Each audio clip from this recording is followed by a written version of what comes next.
Donc bonjour à tous, une nouvelle vidéo concernant certaines réactions et commentaires. J'essaye de répondre à une partie, c'est difficile de répondre à tous, mais je vais y aller par étapes. Alors, certains me disent, le problème que j'ai rencontré, je partage vos propos pour essayer d'aller vers plus d'autonomie. Quand c'est possible, je l'ai bien dit, c'est pas généralisable partout. Et quand je veux de l'autonomie, certains me disent, je veux reprendre des terres, mon principal ennemi, c'est mes voisins. Bon bah ça c'est bien connu, c'est ce qu'a fait une des forces du syndicat, c'est qu'ils ont mis la main sur ce que j'appelle le permis de conduire. Le permis de conduire, c'est l'autorisation d'avoir les terres. Donc à travers les commissions structures, suite à un héritage d'après-guerre, où le syndicat, qui était le seul à l'époque syndicat, parce qu'il n'existait pas d'autres syndicats à l'époque, ils ont mis la main sur la gestion des terres via les commissions des structures. Et bien sûr, la guerre, elle est permanente. Entre les agriculteurs, on a conditionné les gens à s'entretuer entre eux. Ça oui, je confirme, et la connerie continue. Ça je confirme. Alors, j'ai vu aussi des remarques par rapport à la ferme des 1000 vaches. Est-ce que c'est pas bien d'essayer d'évoluer vers des modèles comme ça, ou des grands GAEC, pour résoudre le problème de travailler 7 jours sur 7? Moi, j'ai pas compris cette question, travailler 7 jours sur 7. Moi et beaucoup de mes amis du SAMU, quand on a choisi ce métier-là, d'ailleurs je rappelle que travailler 7 jours sur 7, ça concerne les maraîchers, ça concerne les horticulteurs qui surveillent leurs installations d'irrigation ou de chauffage, ça concerne les viticulteurs qui font les ventes, les marchés, qui font les foires, qui partent pour des week-ends entiers, ça ne concerne pas que les éleveurs, premier point. Quand on a choisi ce métier-là, on l'a choisi parce que c'était une passion, parce qu'on l'aimait. Et moi, je refuse le discours qui consiste à dire « on a un problème parce qu'il faut travailler le week-end ». Non, notre métier, on l'a choisi, c'est des choix personnels, on l'aime. Travailler le week-end, c'est pas un souci. Le souci, c'est de ne pas en vivre, de ne pas être rémunéré. Comme je l'ai dit, chiffre officiel, 70% gagnent moins du SMIC et 40% en dessous le RSA avec des endettements considérables, en moyenne. Je parle toujours en moyenne. Donc le travail de week-end, c'est un faux problème. Créer des GAEC pour avoir des permanences le week-end, pour moi c'est un faux problème. Dans d'autres métiers, il y a des permanences le week-end, il y a des astreintes, il y a des gens qui sont de permanence, même dans les grandes entreprises, et ils se déplacent le week-end. Simplement, ils sont rémunérés. Alors certes, ils se relayent, ou ils mettent des salariés pour les remplacer le week-end, mais ils sont rémunérés. Le problème, c'est la rémunération. Les gens qui font le choix d'être seuls, on n'est pas obligé d'être en forme sociétaire, on peut être seul et prendre des vacances et se faire remplacer le week-end. C'est réalisable. On doit partir en vacances. Mais il y a une seule condition à ça, c'est qu'il faut pouvoir se faire remplacer. Et pour pouvoir se faire remplacer, il faut être rémunéré. Si vous n'êtes pas rémunéré, vous ne pourrez pas prendre des gens compétents pour vous faire remplacer. Bon, voilà, c'est aussi simple que ça. Donc le 7 jours sur 7, c'est un faux problème. Notre métier, on l'aime. Ce qu'il faut, c'est en vivre. Un artisan qui se met à son compte, il sait qu'il ne va pas faire 35 heures. Le gars, il est passionné s'il est artisan. Il peut être dérangé le week-end à n'importe quel moment, de bonne heure le matin, tard le soir. Certains font des dépannages. C'est une passion, mais il faut en vivre. Voilà, pour moi, c'est ça. Après le GAEC, certains disent, c'est quand même la solution qui me paraît la plus... Alors, le GAEC, en moyenne, c'est plus de temps libre et moins de liberté. Parce que vous êtes plusieurs à prendre la décision. Donc après, c'est un choix personnel. Certains s'épanouissent en GAEC, d'autres pas du tout. Moi je dis, c'est une question de rémunération, de reconnaissance du métier. Après, les choix sociétaires, libre à chacun. Ensuite, moi, où je reviens à l'important, c'est le coût de production. Quels que soient les modèles, si on n'a pas la reconnaissance d'un coût de production et une gestion des volumes dans toutes les productions, et qu'on laisse la main à l'agroalimentaire, c'est le chien qui se mord la queue.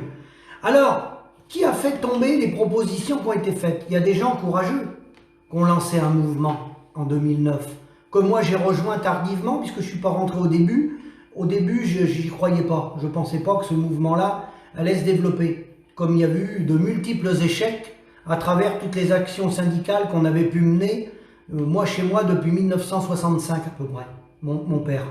toutes les actions qu'il a pu mener. Et il y a eu des grèves du lait d'ailleurs, dans les années 70.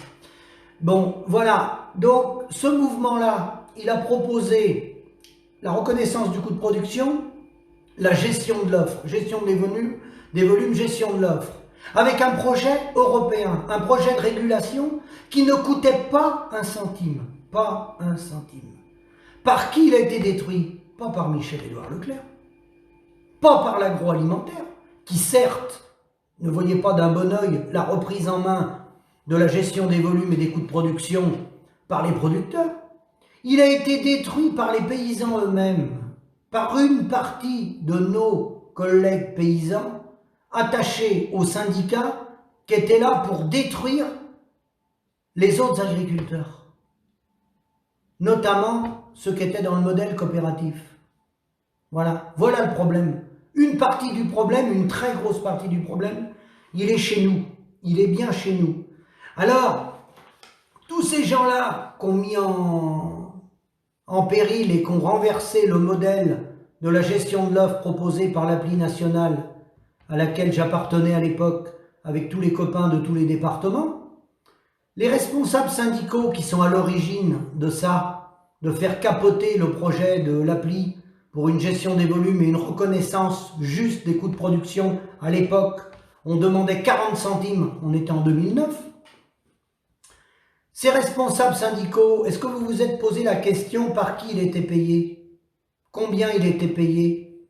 Combien les administrateurs sont payés par les coopératives? Ils sont indépendants? Comment peut-on être juge et partie?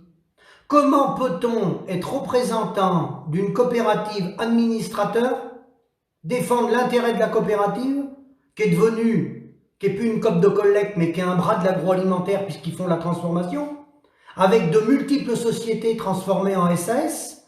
Comment un agriculteur de base, payé par la coopérative en tant qu'administrateur, peut être neutre? Vous pouvez me l'expliquer? Comment il peut être neutre? L'agroalimentaire, ils ont deux leviers. Acheter le produit le moins cher possible aux producteurs. Le revendre le plus cher possible à la grande distribution. La grande distribution, elle a deux leviers. Appuyer sur la tête de l'agroalimentaire pour acheter le moins cher possible et passer les hausses aux consommateurs. Nous, en tant que producteurs, on a combien de leviers? On n'en a qu'un. Produire au moins cher possible.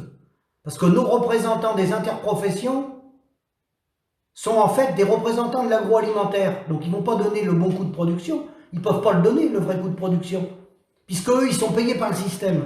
Donc ça, je tenais à le dire, parce que c'était très important.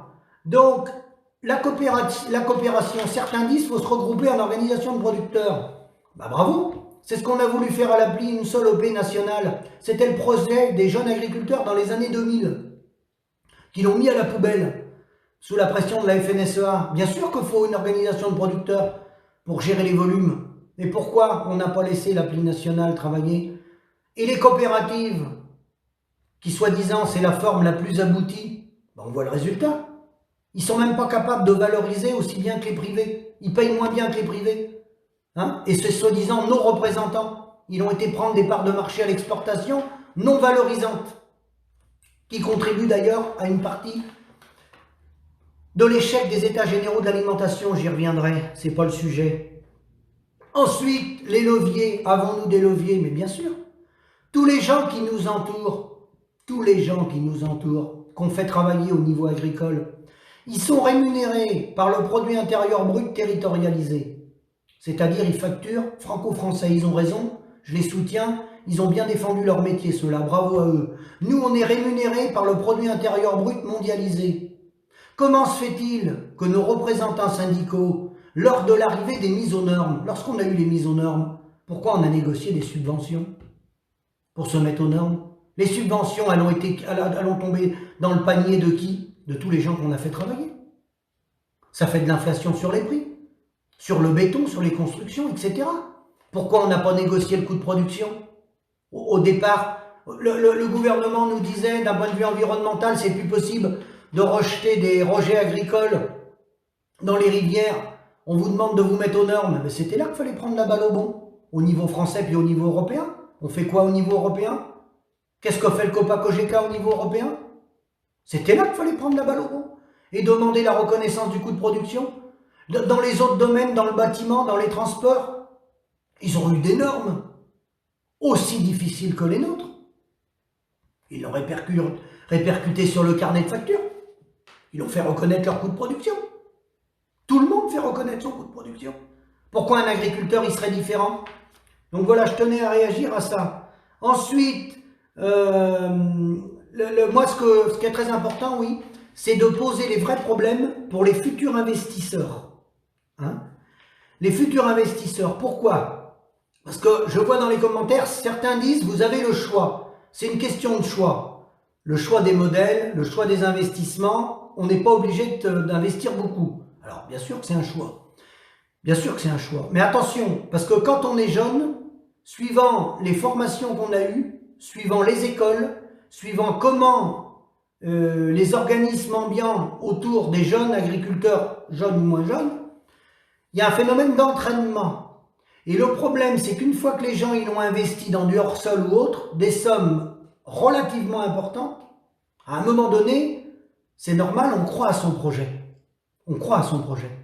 Mais le projet, si on a été voir des collègues agriculteurs qui, eux, soit veulent refiler la patate chaude, soit refusent de dire que finalement, ils se sont fait avoir et qu'ils n'en ont encore pour 10-15 ans à finir de payer l'outil, parce que beaucoup refusent de le dire, mais le jeune, il va faire l'investissement. Simplement après, une fois que les investissements sont faits, surtout quand ils sont importants, quand ils sont moins importants, c'est différent. Mais quand ils sont relativement importants, comme c'est l'agroalimentaire qui tient tout, parce qu'en fait, la contractualisation, elle n'existe pas. C'est des contrats de volume qu'on a. On n'a pas de contrat de prix. Qu'on fasse de la volaille, du porc, du lait, c'est des contrats de volume. C'est des contrats sans prix. Vous demanderez dans les autres secteurs d'activité si les gens qui vont travailler, ils ont des contrats sans prix.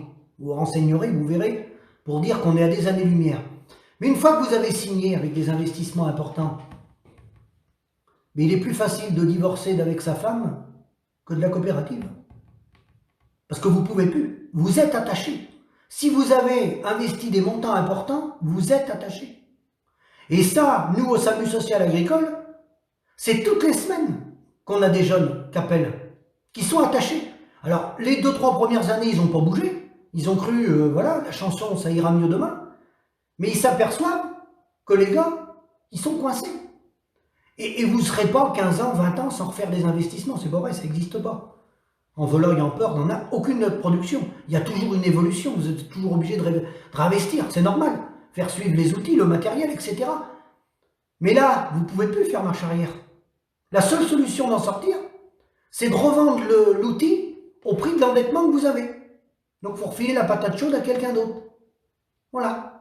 Donc, quand on dit pourquoi on fait ces vidéos-là, et on ne fait pas ces vidéos-là par idéologie, si on le fait, c'est que malheureusement, il y a 2 morts par jour. Malheureusement, il y a des gars qui appellent toutes les semaines et ils disent, voilà, on n'y avait pas cru. Alors, des fois, les parents les ont mis en garde, mais ils s'installent quand même. Et puis, une fois qu'ils sont installés, ben, ils ne peuvent plus faire marche arrière. Tout est verrouillé, de toute façon. Il y a certaines filières de l'agroalimentaire où il n'y a plus qu'1 ou 2 acteurs. Vous ne pouvez même plus acheter les aliments ailleurs. Tout est rattaché à une seule centrale. Donc, c'est de l'intégration totale, sans revenus. C'est des contrats de volume sans revenus. C'est pour ça que je vous dis, quand on est sur des investissements relativement importants, c'est plus compliqué de quitter sa coopérative que de quitter sa femme. C'est triste de parler comme ça. Voilà la réalité des choses.